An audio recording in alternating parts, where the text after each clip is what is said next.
À l'affiche du film Tirailleurs qui sort en salle le mercredi 4 janvier, Omar Sy a profité d'un entretien accordé aux Parisiens pour interpeller les Français sur les conflits qui interviennent sur le continent africain. Des propos largement commentés et qui ont notamment suscité l'indignation de la classe politique.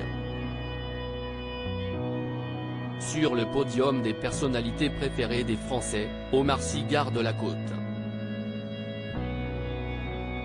Et ce, même si son déménagement en Californie et son étiquette bancable auraient pu lui coûter quelques places.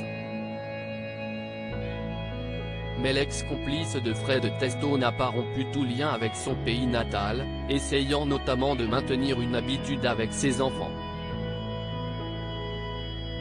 En revanche, ses nombreux coups de gueule ont pu lui porter préjudice par le passé, notamment lorsqu'il avait publié un long texte destiné à dénoncer les violences policières, réclamant la fin de l'impunité organisée qui sévit depuis des décennies. Des prises de position qu'il ne regrette pas et qu'il assume même. Alors qu'il tient l'affiche du film Tirailleurs, en salle dès le 4 janvier, l'acteur césarisé pour son rôle dans Intouchable a profité d'une interview donnée aux Parisiens pour interroger les Français sur leur perception de la guerre en Ukraine. Et a jugé étonnant que ses compatriotes soient si atteints par ce conflit.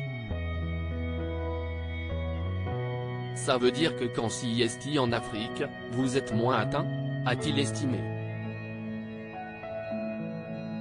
Moi, je me sens menacé de la même manière quand c'est en Iran, ou en Ukraine. Point, une guerre, c'est l'humanité qui sombre, même quand c'est à l'autre bout du monde.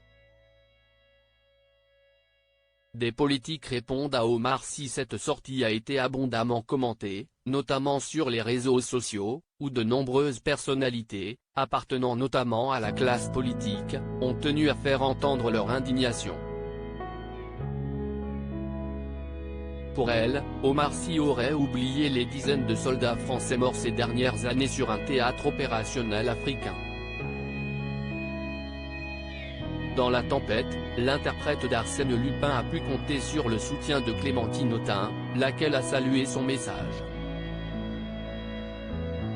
Ce n'est juste colère. Merci Omar Sy, a indiqué la députée sur Twitter. Suffisant pour qu'il continue à s'exprimer sur des sujets qui le touchent ?